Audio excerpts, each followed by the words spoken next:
फिर वृद्धा आश्रम के दरवाजे पर एक लंबी सी सफेद गाड़ी रुकी हुई है।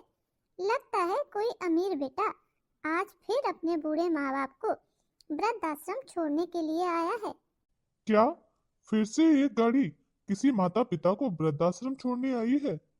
हाँ, मैंने बाहर देखा है। एक लंबी सी सफेद गाड़ी आई है और आगे उनके बहू बेटा भी बैठे हुए थे। ऐसा भी तो हो सकता है सुषमा जी कि बहू बेटा इस वृद्धाश्रम में रह रहे अपने बूढ़े माता पिता से मिलने आए हो सकता है इसी वृद्धाश्रम में उनके माता पिता रहते हो, या फिर ये भी हो सकता है कि वो उन्हें परमानेंट लेने के लिए आए हो। दीनदयाल जी, मैं इस वृद्धाश्रम में पूरे 5 साल से रह रही हूँ, लेकिन आज तक ऐसा नहीं हुआ है कि किसी की औलाद माता पिता को वृद्धाश्रम में छोड़ करके उसे वापस लेकर के गई हो। अरे मैंने तो जब भी देखा है तब भी पढ़े लिखे औलाद को, पैसे वाली औलाद को अपने बूढ़े माता पिता को वृद्धाश्रम में छोड़ते हुए ही देखा है। ले जाते हुए तो मैंने आज तक नहीं देखा है।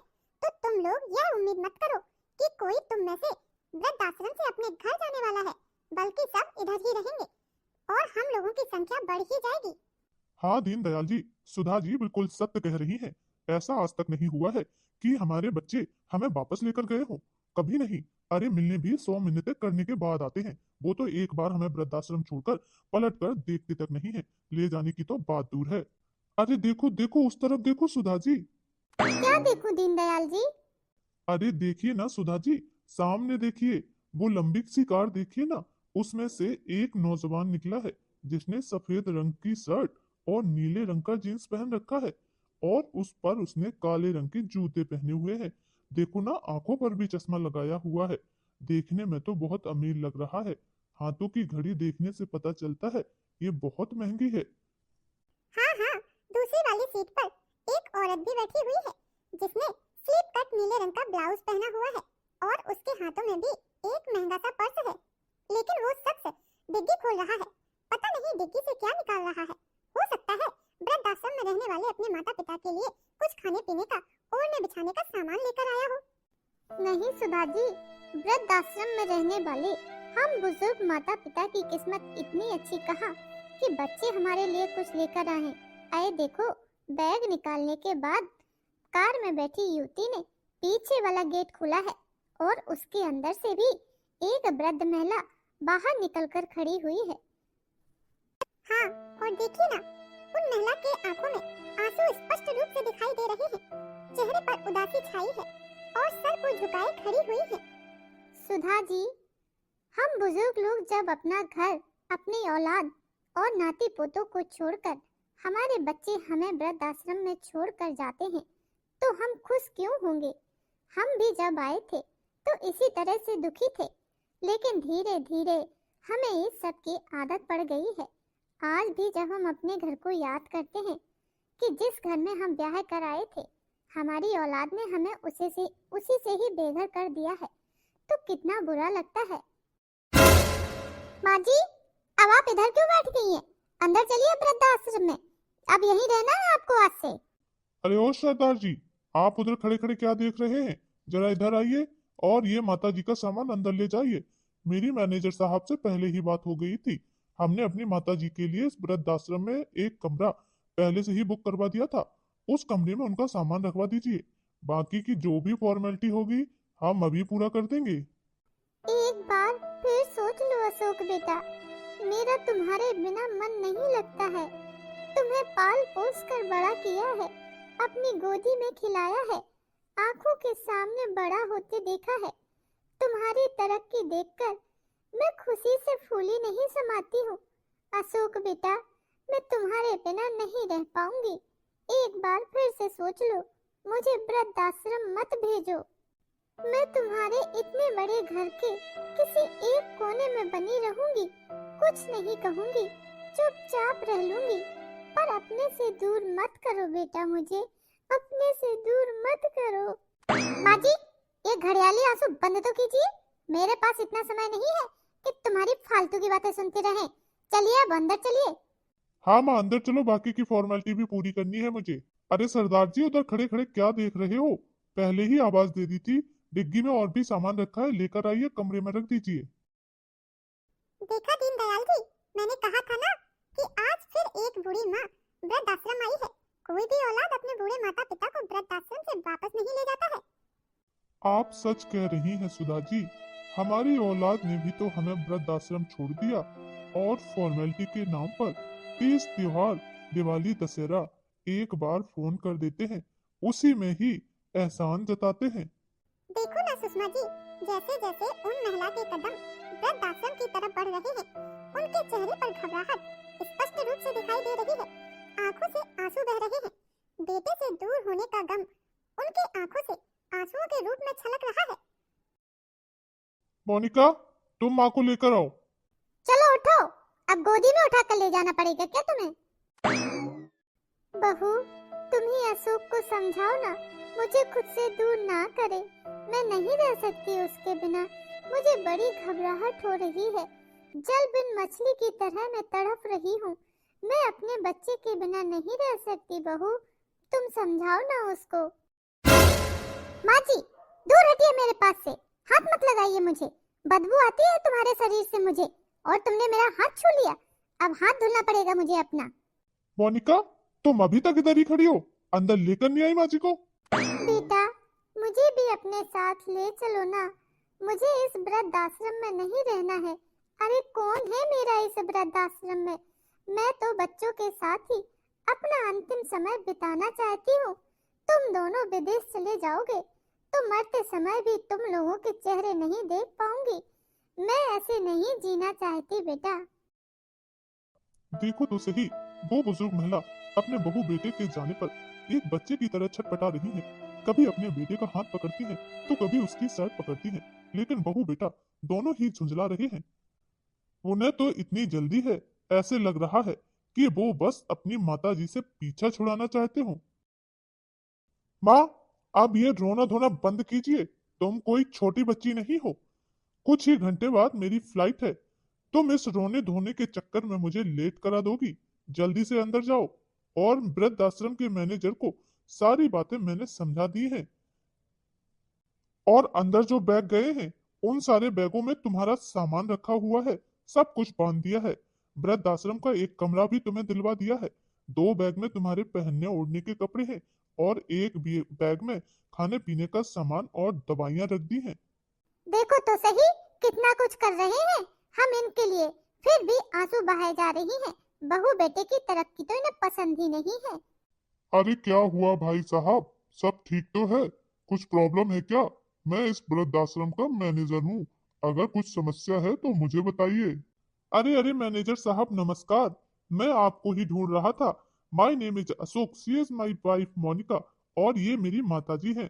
मैं इन्हीं को छोड़ने के लिए आया हूँ। कल मेरी आपसे फोन पर बात हुई थी। अच्छा अच्छा, कल शाम को आपसे मेरी बात हुई थी। हाँ हाँ, मैंने 12 नंबर कमरा आपकी माता जी के लिए अलॉट कर दिया है। आप अपनी माता जी का सामान उसमें रखवा दीजिए, और बाकी की जो भी फॉर्मेलिटी है अभी चलकर पूरा कर लेते हैं। अशोक, हमारी फ्लाइट का टाइम हो रहा है, क्या हम ये फॉर्मेलिटी बाद में नहीं कर सकते हैं? मैनेजर साहब, आपसे एक रिक्वेस्ट थी। क्या ये सारी फॉर्मेलिटी हम फोन पर कर सकते हैं? क्योंकि मेरी फ्लाइट का टाइम हो रहा है, तो मुझे निकलना होगा अभी। हाँ हाँ, क्यों नहीं। आप फोन पर सारी फॉर्मेलिटीज पूरी कर दीजिए।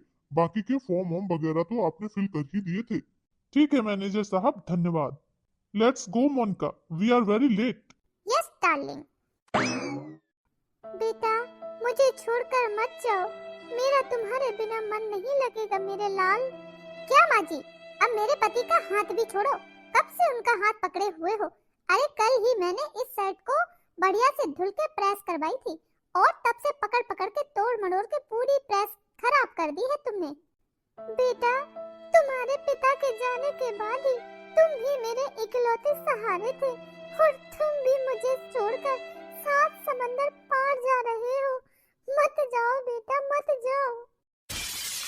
माँ, अब बस बहुत हुआ, चुप हो जाइए। मैंने तुमसे पहले ही कहा था कि मुझे अमेरिका में नौकरी का बहुत अच्छा ऑफर मिला है, और मैं इतने अच्छे ऑफर को ठुकरा नहीं सकता था। अब तुम्हारे लिए मैं अपने भविष्य को खराब थोड़ी ना कर दूंगा। तुमने तो अपनी पूरी जिंदगी जी ली है, थोड़ी सी बची है तो वृद्धाश्रम में काट लीजिए।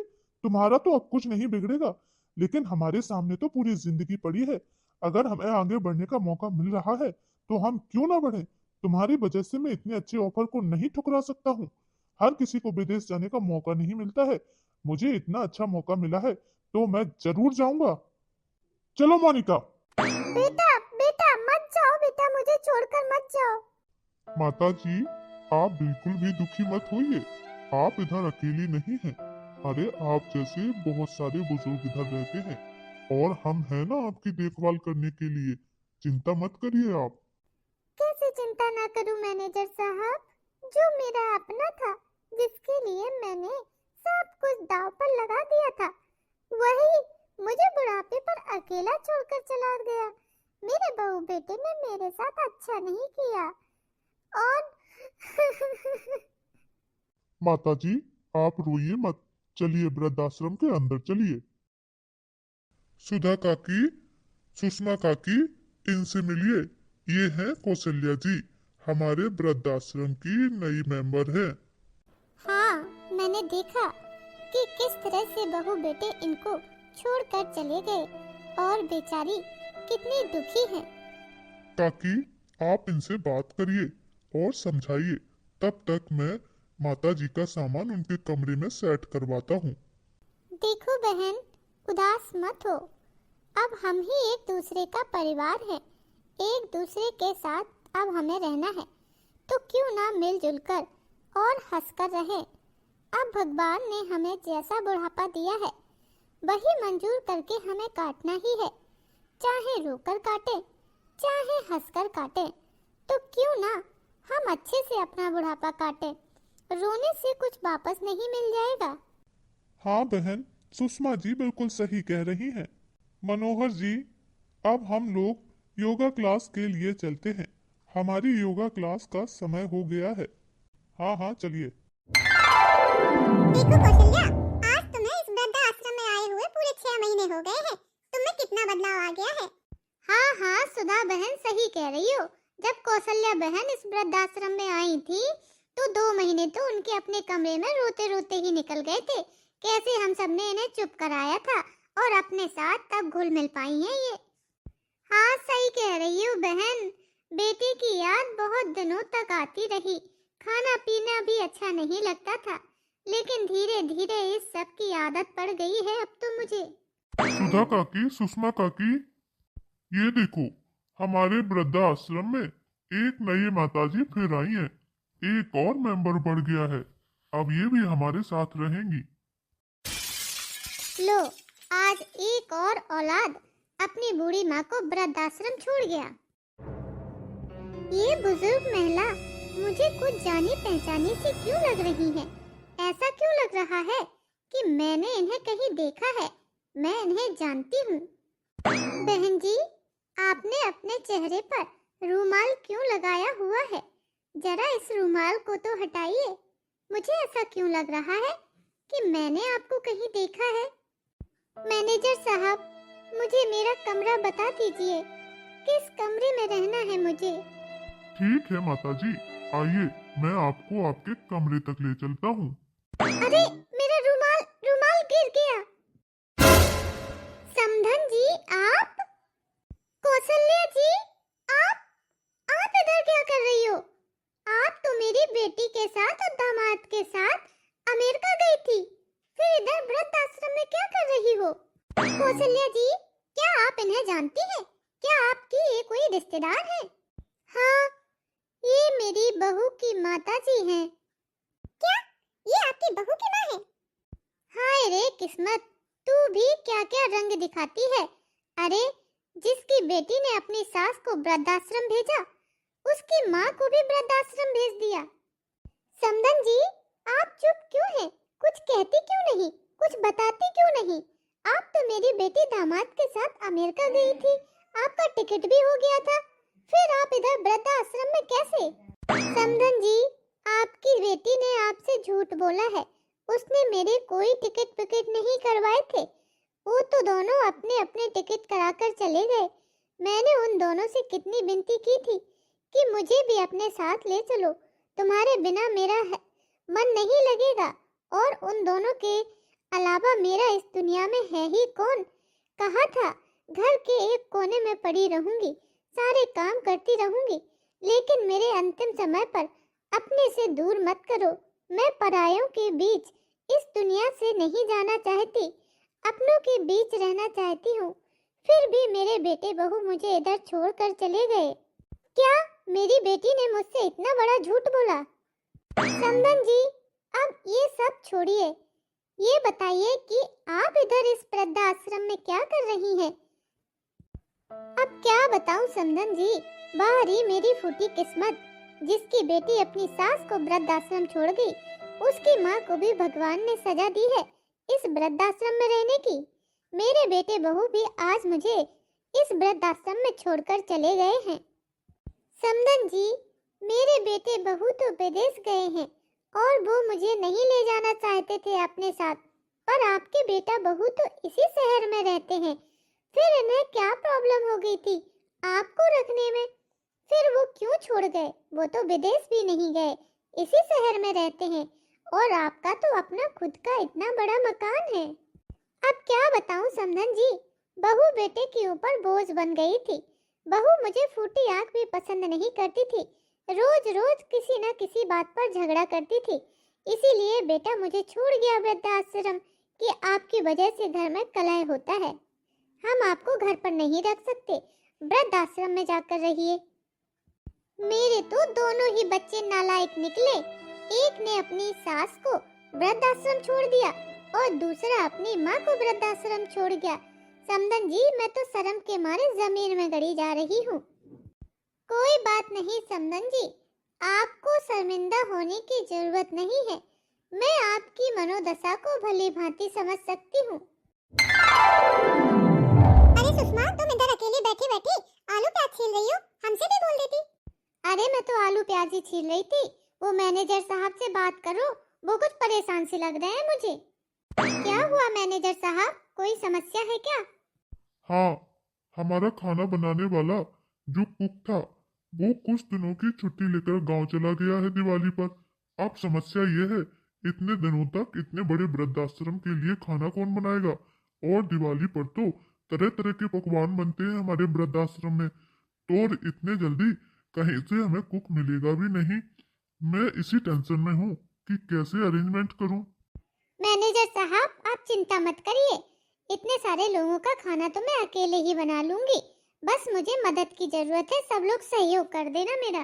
कौशल्या जी, एक बार फिर से सोच लीजिए, हमारे वृद्धाश्रम में 50 से 60 लोग रहते हैं, इतने सारे लोगों का खाना बनना है, आप बना पाएंगी क्या? हाँ हाँ सुधा बहन, जरूर बना पाऊंगी।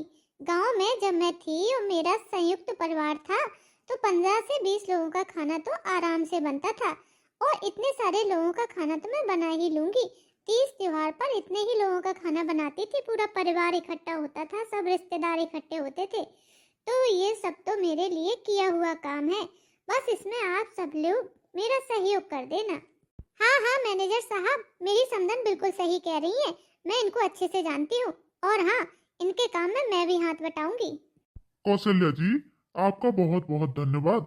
आपने तो चुटकियों में मेरी समस्या का समाधान कर दिया। अब मैं बेफिक्र होकर बाकी के सारे काम देख सकता हूँ। आप लोग फटाफट से खाना बनाने में जुट जाइए। अरे सुधा जी, आपके लिए एक बहुत बड़ी खुशखबरी है। खुशखबरी? कैसे खुशखबरी सुषमा जी? अरे मैंने बाहर देखा है, आपके बहू बेटे आए हैं आपसे मिलने, हो सकता है आपको लेने आए हो। क्या? मेरे बहू बेटे मुझसे मिलने आए हैं? ऐसा कैसे हो सकता है? बेटे ने तो जाने से पहले कहा था कि 4-5 साल से पहले वह इंडिया नहीं आएगा। फिर कैसे आ गया वो एकदम से? अभी तो 1 साल ही हुआ है। माँ, माँ, चलो हम आपको लेने आए हैं। तुम्हारे कहने का क्या मतलब है? मैं समझी नहीं हूँ। माँ, हमारे साथ घर चलो। उधर देखो ना, घर पे कौन से लोग घुसकर बैठे हैं हमारे घर में। मैंने कहा कि घर खाली करो तो घर खाली ही नहीं कर रहे हैं और कुछ बता भी नहीं रहे। एक बार आप पुराने वाले घर में चलो और उन लोगों से बात करके उन्हें भगाओ उधर से। क्यों बेटा, तुम्हें पुराने घर से क्या लेना देना? तुम दोनों तो विदेश गए थे, फिर उस पुराने घर में जाकर क्या करोगे? वैसे भी वो तुम्हें बहुत बुरा लगता था। माँ, अब मैं तुम्हें क्या बताऊं। विदेश गया तो था अच्छे भविष्य के सपने को लेकर के, लेकिन जिस कंपनी में जॉब करने गया वो कंपनी ही बंद हो गई। फिर बहुत सारी जगह ट्राई किया, कहीं भी जॉब नहीं मिली। अपना बिजनेस भी डाला, सारे पैसे उसमें लगा दिए, लेकिन बिजनेस भी नहीं चला और मेरा सारा पैसा विदेश में डूब गया। फिर लास्ट में हमने यह डिसीजन लिया कि हम अपने देश में जाकर ही कुछ करेंगे, और हमारे पास ज्यादा पैसे भी नहीं थे। जितने पैसे थे उतने से टिकट कराकर इंडिया वापस आ गए।